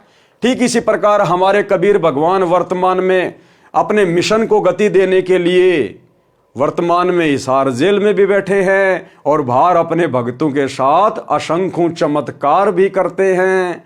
रोजाना प्रतिदिन अपने सत्सेवक बच्चों के घरों पर उनको आशीर्वाद देने के लिए, भोजन भंडारा ग्रहण करने के लिए भी आते हैं। और जरा सी आपत्ति आती है तो परमात्मा तुरंत शब्द रूप में सामने खड़े हो जाते हैं। ये वो परमात्मा है। तो द्रौपदी ने गुण गाया श्री कृष्ण जी का कि श्री कृष्ण जी तो चौपड़ पासा खेल रहे थे, फिर भी वो तुरंत आके प्रकट हो गए, उन्होंने मेरा चीर बढ़ाया, जबकि बढ़ाने वाले तो यही थे। लेकिन द्रौपदी ने गुणगान किसका किया? अपने गुरु का। संत गरीबदास जी की दिव्य दृष्टि खुली हुई थी, वे जो देख रहे थे वो बता रहे थे। वास्तव में सब परमात्मा कबीर जी ही कर रहे थे। ये संत गरीबदास जी ने बार बार स्पष्ट किया है कि गरीब भक्ति मुक्ति के दाता, सतगुरु भटकत प्राणी फिरंदा, और साहिब के हुक्म बिना नहीं तरवर पात हिलंदा। राम कृष्ण सतगुरु शहजादे, भक्ति हेत यूं हुए पियादे। अर्थात संत गरीबदास जी ने स्पष्ट किया है कि सतगुरु कबीर जी भक्ति मुक्ति के दाता हैं। यानी पहले तो सतगुरु रूप धारण करके भक्ति करवाते हैं और फिर अंत में मुक्ति प्रदान करते हैं। भक्ति मुक्ति के दाता सतगुरु। कौन है भक्ति मुक्ति के दाता? सतगुरु। भक्ति मुक्ति के दाता सतगुरु। और यहां क्या कह रहे हैं गुरुदेव कि सतगुरु कबीर जी भक्ति मुक्ति के दाता हैं। तो आज हमें भक्ति किसने दी और मुक्ति कौन देंगे? सतगुरु गुरुदेव भगवान ये स्वयं ही कबीर जी हैं। संत गरीबदास जी ने स्पष्ट किया है कि सतगुरु कबीर जी भक्ति मुक्ति के दाता हैं और कोई देव न भक्ति दे सकता है न ही मुक्ति। उस कबीर साहेब परमात्मा के आदेश बिना पत्ता भी नहीं हिल सकता, इस कबीर परमात्मा के आदेश बिना। रामकृष्ण भी परमात्मा की भक्ति करके कुछ शक्ति प्राप्त करके प्रसिद्धि पाए हुए थे। उनके आदेश से पृथ्वी पर भक्ति को कायम रखने के लिए आए थे। वे परमात्मा कबीर जी के शहजादे यानी राजकुमार थे, क्योंकि इस विष्णु वाली आत्मा ने किसी मानव जन्म में परमात्मा कबीर जी की शरण में रहकर अच्छी साधना की थी। इसी कलयुग की बिचली पीढ़ी में तभी तो आज ये ब्रह्मा विष्णु महेश बन के बैठे हैं, क्योंकि कलयुग की बिचली पीढ़ी में सतगुरु रामपाल जी भगवान की शरण में आकर इन्होंने जबरदस्त भक्ति कमाई की, लेकिन अंत में मर्यादा नहीं निभा पाए और काल के हत्थे चढ़ गए। काल ने उनको ब्रह्मा विष्णु महेश बना दिया। दुर्भाग्य से पार नहीं हो पाए, काल ब्रह्म के जाल में फंसे रहे। इस आत्मा की सत्य भक्ति अधिक थी, इसको अपनी पत्नी दुर्गा देवी द्वारा जन्म देकर विष्णु पद दे रखा है। इसकी पूर्व जन्म की भक्ति की कमाई पूर्ण रूप से नष्ट करवाकर पृथ्वी के ऊपर जन्म देगा। एक मानव जन्म भी हो सकता है, फिर 84 लाख प्रकार के प्राणियों के जन्म भोगेगा। भाई और बहनों, यही दुर्गति होगी जो इस कलयुग की बिचली पीढ़ी में आजीवन मर्यादा ना निभा के या गुरु से किसी भी कारण से दूर होकर, गुरु विमुख होकर जो भक्ति छोड़ देंगे या भक्ति करते करते भी मर्यादा में नहीं रहेंगे, अंत में फिर उन आत्माओं की ये काल इसी प्रकार से दुर्गति करेगा। उनको ब्रह्मा विष्णु महेश बनाएगा, बंदर वाला नाच नचाएगा और फिर 84 लाख योनियों में ठोकेगा। तो आज आप और हमारे ऊपर जो दया हुई है गुरुदेव भगवान की, जो सौभाग्य आज हम आत्माओं को प्राप्त हुआ है, ये ब्रह्मा विष्णु महेश को भी प्राप्त नहीं है। इसलिए गुरुदेव बार बार कहते हैं कि ये ब्रह्मा विष्णु महेश भी तुम्हारे पाशिंग नहीं है। किस्मत के मामले में, भाग्य के मामले में जो अनमोल वस्तु आज तुम प्राप्त कर सकते हो मनुष्य योनि में, इस कलयुग की बिचली पीढ़ी में, इस ब्रह्मा विष्णु महेश को तो असंख्य युगों तक भी ये अनमोल वस्तु प्राप्त नहीं होने वाली। तो भाई और बहनों, हमारा अंतिम दाव है, अंतिम दाव। और यदि अब की बार हमने बाजी मार ली तो भाई और बहनों अखंड सुख देगा परमात्मा सतलोक में, अखंड सुख। प्रसंग द्रौपदी के चीर हरण का चल रहा है। श्री कृष्ण जी तो द्वारिका में चौपड़ खेल रहा था। परमात्मा कबीर यानी मुरारी, पापों के शत्रु, मुरारी यानी पापों के शत्रु, मुरा प्लस अरी, मुरा मानी पाप कर्म, अरी मानी उनका शत्रु, उनका दुश्मन जो पाप कर्मों का नाश कर दे, पापों का शत्रु। तो असल में मुरारी श्री कृष्ण जी नहीं है। श्री कृष्ण जी तो खुद के पाप कर्म नहीं काट पाया, दुनिया के कहां से काट देगा, ये असल में मुरारी नहीं है। त्रेता युग में धोखे से पेड़ की ओट लेकर बाली को मारा था, उस पाप का बदला द्वापर में श्री कृष्ण बनकर भोगा। पैर में जहरीला तीर खाया, तड़प तड़प के मौत हुई, बाली वाली आत्मा ने तीर मारा। वो श्री कृष्ण खुद का पाप कर्म नहीं काट पाया, वो भला कैसे मुरारी हो सकता है। असल में मुरारी है कबीर परमात्मा, सतगुरु रामपाल जी भगवान, बंदी छोड़। परमात्मा कबीर मुरारी, पापों के शत्रु, द्रौपदी के सिर पर सूक्ष्म रूप में विराजमान हुए। दुशासन चीर खींच खींच कर थक गया, चीर का अंत नहीं हुआ। दुशासन 10,000 हाथियों जितनी शक्ति वाला, द्रौपदी उसके सामने कमल के फूल जैसी नाजुक थी। फिर भी परमात्मा की भक्ति की शक्ति यानी साधु रूप कबीर परमात्मा को दिए दान के कारण चीर का अंत नहीं हुआ। द्रौपदी श्री कृष्ण जी की शिष्य थी, जिस कारण से उसने अपने गुरु की महिमा गाई कि मेरे गुरु जी के कारण मेरी इज्जत सुरक्षित रही है। वाणी में भी प्रमाण है कि द्रौपदी श्री कृष्ण जी से अर्ज नहीं कर रही थी, वह तो परमात्मा से प्रार्थना कर रही थी, कह रही थी कि हे प्रिय पूर्ण ब्रह्म जी मेरी लाज रखना। और भाई और बहनों, गुरुदेव ने बताया ये आत्मा चाहे किसी की भी भक्ति करती है, किसी को भी अपना इष्ट मानती है, किसी को भी अपना गुरु बना रखा है, लेकिन जब इसके ऊपर विशेष आपत्ति आती है तो ये आत्मा परमात्मा को याद करती है, हे परमात्मा, हे मालिक, हे परमेश्वर। तो इसी प्रकार द्रौपदी भी उस समय परमात्मा को याद कर रही थी, ना कि श्री कृष्ण जी को, क्योंकि वो तो अपनी शुद्ध बुद्ध खो बैठी थी, बिल्कुल स्तब्ध हो गई थी कि आज तेरी इज्जत यहां पर तार तार की जाएगी। तो वो तो बिल्कुल अपनी सुरती लगा चुकी थी, उसकी तो सुरती लग चुकी थी परमात्मा में। वाणी में भी प्रमाण है कि द्रौपदी श्री कृष्ण से अर्ज नहीं कर रही थी, वह तो परमात्मा से प्रार्थना कर रही थी, कह रही थी कि हे प्रिय पूर्ण ब्रह्म जी, मेरी लाज रखना।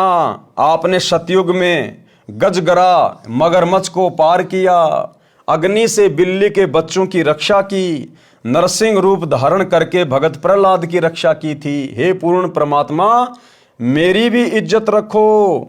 द्रौपदी की लाज परमात्मा कबीर जी ने रखी। किसने? परमात्मा कबीर जी ने। सभा में जिम्मेदार होने के कारण भीष्म, द्रोणाचार्य तथा कर्ण ने अपना कर्तव्य नहीं निभाया, जिस कारण से इन तीनों को महाभारत के युद्ध में दंड मिला, बुरी मौत मरे। भगत मतेरी टटीरी के अंडों की रक्षा की थी, दान का फल द्रौपदी को मिला, परंतु शतनाम सारनाम की दीक्षा बिना पूर्ण मोक्ष नहीं मिलता। पांचों पांडवों के भी पूर्व जन्म के शुभ कर्मों के कारण महाभारत में रक्षा परमात्मा कबीर जी ने ही की, परंतु भक्ति नहीं हुई। पांचों पांडव स्वर्ग गए, फिर नरक में गिरे। युधिष्ठिर ने झूठ बोला था कि अश्वत्थामा मर गया, उसका दंड भी उसे नरक में कुछ समय रहकर भोगना पड़ा। अब भाइयों और बहनों, एक छोटा सा सत्संग गुरुदेव भगवान का, जिस समय अंधे महात्मा का रूप बनाकर परमात्मा ने द्रौपदी का एक लीर का टुकड़ा लिया। जिस प्रकार पहले परमात्मा ने लिखा वाणी में कि द्रौपदी ने 5-7 टुकड़े फाड़ फाड़ के अपनी साड़ी से अंधे महात्मा जी की तरफ पानी में बहाए, लेकिन उनके एक भी हाथ नहीं लगा। क्या परमात्मा उनको पकड़ नहीं सकते थे? जानबूझ के परमात्मा ने वो साड़ी के टुकड़े नहीं पकड़े। अंत में जो टुकड़ा द्रौपदी ने एक लंबी सी लकड़ी में बांध के और अंधे महात्मा के हाथ के पास किया, उसके हाथ को छुआ। द्रौपदी ने वो लकड़ी अंधे महात्मा के हाथ के पास कर दी और वो कपड़ा अंधे महात्मा के हाथ को छूने लगा। तब अंधे महात्मा ने उसको पकड़ा और उस एक साड़ी के टुकड़े के कारण जो उस अंधे महात्मा के हाथ लगा था, केवल उस एक टुकड़े के प्रतिफल में परमात्मा ने द्रौपदी का चीर अनंत बढ़ाया। अरे द्रौपदी ने तो बाकी टुकड़े भी साड़ी के फाड़ के फेंके थे, वो भी तो दान था, वो भी तो कपड़ा ही था, लेकिन उन 5-7 साड़ी के टुकड़ों के प्रतिफल में परमात्मा ने द्रौपदी का चीर नहीं बढ़ाया, जबकि वो भी दान ही था, केवल उस एक टुकड़े के कारण, क्योंकि वो टुकड़ा परमात्मा के हाथ में लगा। इसी प्रकार भाइयों और बहनों, वर्तमान में परमात्मा हमें शिक्षा देते हैं, गुरु बिन माला फेरते, गुरु बिन देते दान, और गुरु बिन दोनों निष्फल है, चाहे पूछो वेद पुराण। जानबूझ के परमात्मा ने वो उदाहरण पेश किया 5-7 साड़ी के टुकड़ों को ना पकड़ने का, केवल एक टुकड़ा हाथ लगा, उसी के प्रतिफल में द्रौपदी की साड़ी बढ़ाई। ठीक इसी प्रकार वर्तमान में परमात्मा हम भगत भाई बहनों को शिक्षा देना चाह रहे हैं इस कथा के माध्यम से, क्योंकि सतगुरु हमेशा संकेत करेगा और संकेतों की भाषा शिष्य ने समझनी पड़ेगी कि शब्द सैन सतगुरु की पहचान है, पावे अटल सुहागरे। ठीक इसी प्रकार वर्तमान में हमारे भाई बहन ज्ञान को आधार ना बनाकर, गुरु को मानुष मानकर और गुरु की शिक्षाओं से हटकर जिस प्रकार इन सतलोक आश्रमों में कुपात्रों को ज्योति पाठ और दान का पैसा दे रहे हैं।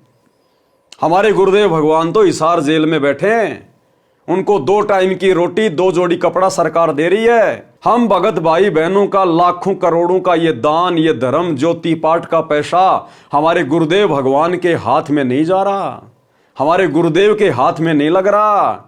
अरे दान किसको किया जाता है? गुरु भाई को या गुरु को? सुपात्र को या कुपात्र को? और सुपात्र कौन है? क्या बताया गुरुदेव ने केवल तुम्हारा सतगुरु ही सुपात्र है, अन्य कोई भी सुपात्र नहीं है। और यदि कुपात्र को दान धर्म करोगे तो भाई परिणाम भोगना पड़ेगा। तो जिस प्रकार द्रौपदी की साड़ी का एक टुकड़ा अंधे महात्मा के हाथ लगा तो परमात्मा ने चीर अनंत कर दिया। बाकी साड़ी के टुकड़े भी द्रौपदी ने फाड़े थे, लेकिन वो महाराज जी के हाथ नहीं लगे, उसके प्रतिफल में कुछ नहीं दिया। ठीक इसी प्रकार भाई और बहनों, वर्तमान में आप जी आंखें बंद करके जो इन सतलोक आश्रम में दान कर रहे हो, ज्योति पाठ के पैसे दे रहे हो, ये भक्ति है, ये नियम अनुसार चलती है, यहां मनमाना आचरण नहीं चलता। बताओ तुम भगत भाई बहनों का कौन सा पैसा आपके गुरुदेव के हाथ में जा रहा है? 2014 बरवाला कांड के बाद से आप सतलोक आश्रमों से जुड़े हुए किन किन भगत भाई बहनों ने अपने गुरुदेव के हाथ में हिसार जेल में जाके दान दिया है? तो भाई और बहनों, आने वाले समय में, क्योंकि युग परिवर्तन का समय चल रहा है, परिस्थितियां बहुत भयंकर तरीके से बिगड़ेंगी। ज्ञान गंगा पुस्तक में नास्त्रदमस की भविष्यवाणी में पूज्य गुरुदेव जी जिक्र कर चुके हैं कि आने वाले युग परिवर्तन में भारत देश में 16 से अधिक राज्यों में राष्ट्रपति शासन लागू हो जाएगा। परिस्थितियां बद से बदतर होंगी। और कल ही मणिपुर में राष्ट्रपति शासन लागू हो चुका है, शुरुआत हो चुकी है। साध वचन पलटे नहीं, चाहे पलट जाएं ब्रह्मांड। और जब वो परिस्थितियां बिगड़ेंगी, दुनिया की हालत बद से बदतर होगी। रहते तो हम भी दुनिया में ही हैं। जब पड़ोस में आग लगती है तो चिंता तो पड़ोसी की भी होती है, चाहे कितना पक्का मकान हो। तो उस समय भाई और बहनों, परमात्मा कैसे आपकी रक्षा करेंगे? आपकी रक्षा करने का अधिकारी वो है जिसके हाथ में आपने दान दिया है। तो आपने अपने गुरुदेव के हाथ में तो दिया ही नहीं। तो जिस प्रकार द्रौपदी की साड़ी का जो टुकड़ा सतगुरु के हाथ लगा, उसी के प्रतिफल में उसके चीर को बढ़ाया, बाकी साड़ी पूरी व्यर्थ चली गई। तो विचार कर लेना, आप भगत भाई बहनों के दान का, ज्योति पाठ का पैसा सुपात्र के हाथ में जा रहा है या कुपात्र के हाथ में जा रहा है। और वो कुपात्र फिर तुम्हारी आंखों के सामने तुम्हारे दान धर्म का, गुरुदेव की मर्यादाओं के विरुद्ध प्रयोग करके तुम्हारी सारी मर्यादा तोड़वा रहे हैं। हरियाणा में जाट आरक्षण में तुम भगत भाई बहनों का इन कुपात्रों को दिया गया वो पैसा चंदे के रूप में दिया गया, करोड़ों में। आनंदपाल सिंह जैसे गैंगस्टर की सीबीआई जांच के समर्थन में 5 लाख रुपए राजपूत करणी सेना को दे दिए गए। धनाना में करोड़ों रुपया का बैडमिंटन स्टेडियम बना दिया गया। धनाना आश्रम में फालतू में हॉस्पिटल बनाया जा रहा है। गोहाना में जाट धर्मशाला का 5वां फ्लोर तुम भगत भाई बहनों के ज्योति पाठ और दान के पैसे से गुरुदेव का बड़ा लड़का बनवाने का ठेका ले चुका है। समाज में भाईचारा निभाने के लिए तुम्हारे कर्म पे कर्म फोड़े जा रहे, कर्म पे कर्म। क्यों? क्योंकि आप लोगों ने आंख बंद करके अपने गुरुदेव की मर्यादाओं को ना निभाकर, ज्ञान को आधार ना बनाकर, अपने गुरु की शिक्षाओं पर ना चलते हुए कि गुरु बिन दान पुण्य जो कर ही मिथ्या होए कबू नफल ही, आप लोगों ने उन कुपात्रों को ज्योति और पाठ का पैसा दे दिया जिन कुपात्रों के मनमानी गलतियों के कारण, मनमाने आचरण के कारण, जिनकी काल प्रेरणा के कारण 2014 का बरवाला कांड हुआ और जिन लोगों की मनमानी हरकतों के कारण पिछले 10 वर्ष से हमारे गुरुदेव हिसार जेल में बैठे हैं। भाई और बहनों, विचार कर लेना, अभी भी समय है। यदि बात समझ में आई है तो नाक रगड़कर अपने गुरुदेव से घर पर क्षमा याचना कर लो और छोड़ दो इन फर्जी आश्रमों में जाना। साथ संगति से जुड़ जाओ। जब तक गुरुदेव भगवान नहीं आते हैं, घर को आश्रम बनाओ, मर्यादा रूपी दीवार बनाओ, ज्ञान को आधार बनाओ और गुरु को इष्ट मान के भोग लगाओ, अपनी भक्ति करो। बकवाद करने से परमात्मा निकट नहीं आएगा। ये एग्जाम्पल है द्रौपदी की कथा। बाद में रोओगे, पछताओगे। आपके विश्वास के लिए ये छोटा सा सत्संग गुरुदेव का, जिसमें गुरुदेव ने इसी बात को हाईलाइट किया है कि वो एक टुकड़ा साड़ी का जो महाराज के हाथ लगा था, उसी के प्रतिफल में द्रौपदी का चीर बढ़ाया। बाकी जो 3-4 कपड़े और फाड़ फाड़ के दिए थे वो भी तो दान ही था, लेकिन उसके प्रतिफल में चीर नहीं बढ़ाया, क्योंकि वो महाराज के हाथ नहीं लगा। सुनिए। धर्म बिना धापे नहीं ये प्राणी प्रपंच, आस बिरानी क्यों कर रत्न दिया हो तो संच। यदि पहले दान किया तो आज मिलेगा, अन्यथा चाहे सिर पटक ले, चाहे कितने किसी प्रकार की तू अन्य साधना कर ले। हाँ, ये मान लीजिए तेरे भाग्य में नहीं है, पूर्व में दान नहीं कर पाया, तो अब आपको तरीका बताया जा रहा है, ऐसे कीजिए। प्रमाण है कि जैसे द्रौपदी ने उसी जन्म में एक अंधे महात्मा को एक बिल्हाता अर्थात 8-9 इंच का एक कपड़ा लंगोट टाइप कोपीन टाइप बना कर पाड़ कर दिया था। यानी वैसे तो उसने लगभग सारी साड़ी पाड़ कर डाल दी थी नदी में। अंधा महात्मा था, हाथ नहीं लग गया, वह एक लकड़ी के लपेट कर उसके हाथ के लगा दी। अर्थात उस इतने के कपड़े का दान का इसी जन्म में भी परमात्मा ने उसको लाभ दे दिया, क्योंकि वो सुपात्र को दान किया गया था। वो परमात्मा कहता है कि जो जन मेरी शरण है ताका हूं मैं दास, गेल गेल ला गया फिरूं जब तक धरती आकाश। पारक के अंक का सरलार्थ किया जा रहा है। पारक के अंक की वाणी नंबर 1207 से 1214। गरीब देना जग में खूब है, दान ज्ञान परवेश, ब्राह्मण को तो जग करी बतलाई है शेष। गरीब दान ज्ञान ब्रह्मा दिया, सकल सृष्टि के माही, सोम डूम मांगत फिरे जिन कुछ दीन्या नाही। गरीब दान ज्ञान परिणाम कर, होम जो हरि के हेत, यज्ञ पंचमी तुझे कहूँ ध्यान कमल सुर सेत। गरीब धर्म कर्म जग कीजिए, कुएं बाय तालाब, इच्छा अस्थल स्वर्ग सुर सब पृथ्वी का राव।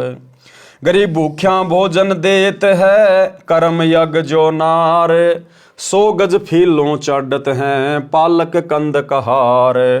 गरीब कुएं बाय तलावेड़ी, बाग बगीचे फूल, इंद्रलोक गन कीजिए परी हिंदोलों झूल। गरीब जति सती इंद्री दमन, बिन इच्छा बाटंत, काम देनु कल्प वृक्ष पद तास बार दूजंत।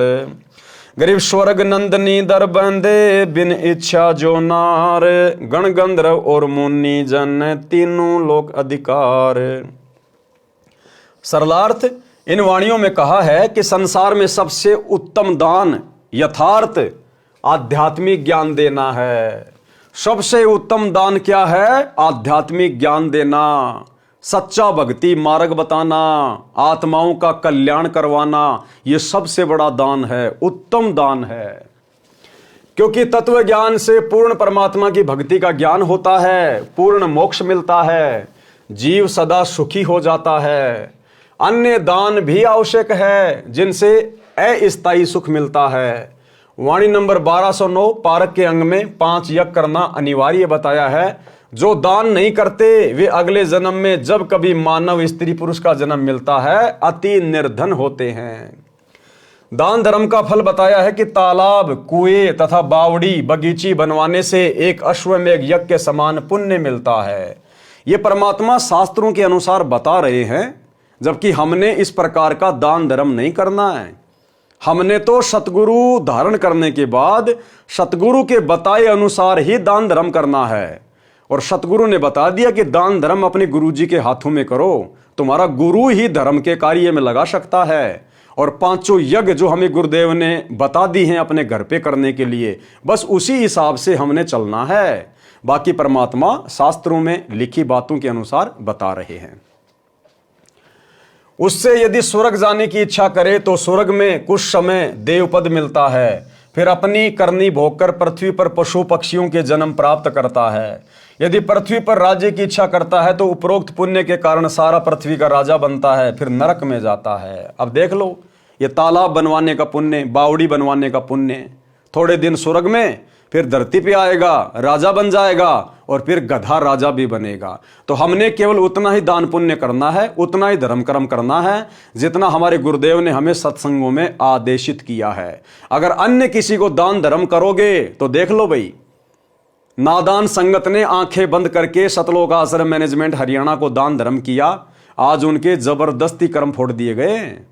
स्टेडियम बनाना, राजनीति में पैसा बर्बाद करना, हॉस्पिटल बनाना, आश्रम बना बना के पत्थरों में पैसा बर्बाद करना, गुंडों की सीबीआई जांच, 5 लाख रुपए देना, हरियाणा का जाट आरक्षण करोड़ों रुपया देना, गोहाना जाट धर्मशाला बनवाना, गांव वालों के लिए रोडें बनवाना, बसें चलाना, एम्बुलेंस चलाना, आश्रमों में दुनिया भर का पाखंड कर दिया, मिट्टी के बैल बना दिए, कबीर का झोपड़ा बना दिया, लहर तारा तालाब बना दिया, मिट्टी खोद के पहाड़ बना दिया, दुनिया भर का डेकोरेशन, जैसे ब्याह शादी में मैरिज गार्डन सजाए जाते हैं, ऐसे आश्रम सजा दिए जाते हैं, रंगोलियां बनाई जाती हैं। तो भाई और बहनों, यदि कुपात्रों को दान धर्म करेंगे तो फिर इसी प्रकार से काल हमारे कर्म फुड़वाएगा। जो भूखे व्यक्तियों को भोजन खिलाता है, सारी आयु घर आए अतिथि को भोजन देता है, या धर्म भंडारे करके भोजन करवाते हैं, वो अगले जन्म में जब कभी मानव जन्म मिलेगा तब धनी सेठ बनेगा, हाथी व पालकी की सवारी करेगा, परंतु मोक्ष नहीं होगा। कौन? जिनको पूर्ण सतगुरु नहीं मिलता। और जो व्यक्ति दान धर्म करते हैं, ये उनके विषय में बताया जा रहा है। सतगुरु मिलने के बाद तो सतगुरु के अनुसार ही धर्म कर्म करना होता है। कुएं, बाग, तालाब बनवाने से इंद्रलोक में गण की पदवी प्राप्त करता है, परंतु मोक्ष नहीं होता। ये वाणी नंबर 1209 के सरलार्थ में इसी अंग में पहले लिखा है। अन्य दान, ध्रुव भगत की माता जी सुनीति ने पुत्र को जन्म दिया, ये भी दान है। फिर पुत्र को ज्ञान दिया कि परमात्मा राज भी देता है। और क्या कह रहे हैं गुरुदेव, जतन चाहिए राजपाट तो भी धर ले ध्यान हमारा। अगर इस कलयुग की बिचली पीढ़ी में अगर इतना ज्ञान लेने के बाद तेरे को मोक्ष से अधिक अगर राज्य करने की इच्छा है, तो भी परमात्मा कह रहे हैं कि जतन चाहिए राजपाट तो भी धर ले ध्यान हमारा। फिर अगले जन्मों में परमात्मा तुझे चक्रवर्ती राजा बना देगा, लेकिन मोक्ष नहीं होगा, और फिर गधापति भी बनाएगा। तो भाई और बहनों, ये राज्य की प्राप्ति भी परमात्मा की भक्ति से ही होती है। जितने भी बड़े बड़े चक्रवर्ती राजा हुए हैं, या वर्तमान में जो राजा हैं, चाहे अमेरिका का राष्ट्रपति है, चाहे भारत का राष्ट्रपति है, ये आत्माएं किसी न किसी जन्म में सतगुरु की शरण में थी, थोड़ी बहुत भक्ति की, फिर छोड़ छाड़ के भाग गए। इनके मन में वही था, ठाठ बाट करें, धन हो, राज्य करें। अब वर्तमान में ये राजा बन के राज्य कर रहे हैं, और इनके इतने अच्छे संस्कार नहीं है कि अब ये सतगुरु की शरण में आ जाएं। तो भाई और बहनों, यदि हमने दान धर्म किया और यदि मर्यादा तोड़ दी, तो वो दान धर्म फिर हमारे जी का जंजाल बन जाएगा, जी का जंजाल। जब तक हमारी वो भक्ति की पूंजी पूरी तरह से समाप्त नहीं होगी, तब तक हम सतगुरु की शरण में आने योग्य नहीं बनते। इसीलिए तो आज कोई मंत्री है, कोई प्रधानमंत्री है, कोई सरपंच है, ये इनको ज्ञान की बातें अच्छी भी नहीं लगती, अच्छी भी। और जब कोई कहता है कि हमारे गुरुजी परमात्मा है, भक्ति कर लो, तो ये मजाक उड़ाते हैं। तो काल फिर ऐसे आत्मा को बांध लेता है जो परमात्मा की शरण में आने के बाद मर्यादा तोड़ के पार नहीं हो पाता है। ध्रुव भगत की माता जी सुनीति ने पुत्र को जन्म दिया, ये भी दान है। फिर पुत्र को ज्ञान दिया कि परमात्मा राज भी देता है, स्वर्ग भी देता है। भगत प्रहलाद ने माता के उपदेश अनुसार परमात्मा से राज प्राप्ति के लिए साधना की, नारद जी से दीक्षा ली, सफल हुआ। पतिव्रता पत्नी का मिलना दुर्लभ है। जो अन्य पुरुष से प्रेम ना करे, उस घर में संकट कम आते हैं। भगत शेख फरीद को परमात्मा के कुएं में दर्शन हुए।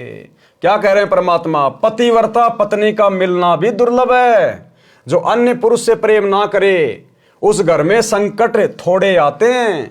क्योंकि पतिव्रता औरत कौन होगी? जिसके हृदय में परमात्मा की भक्ति होगी। भले वर्तमान में कोई सतगुरु की शरण में नहीं है, लेकिन फिर भी यदि वो बहन, वो माई, यदि वो पतिव्रता है, इसका मतलब वो कभी न कभी पहले सतगुरु की शरण में थी, जिस कारण से आज उसके अंदर इतने अच्छे सुविचार हैं, उसका हृदय इतना पवित्र है, इतना साफ है।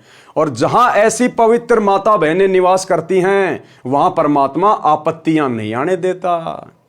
तो पतिव्रता स्त्री का मिलना भी सौभाग्य है।